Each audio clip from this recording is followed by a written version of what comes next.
Eas?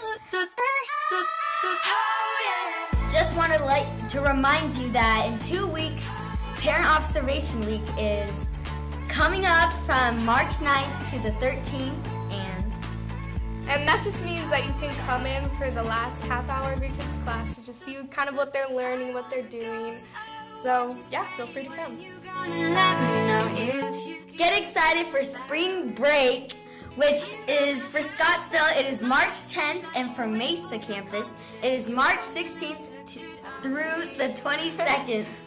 So, yeah, go enjoy yourself, have the week off. Hang out with some friends. Eat some McDonald's. Yeah.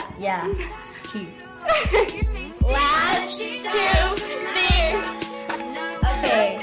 Okay, so I know it's a long way away, but summer camp is coming in June.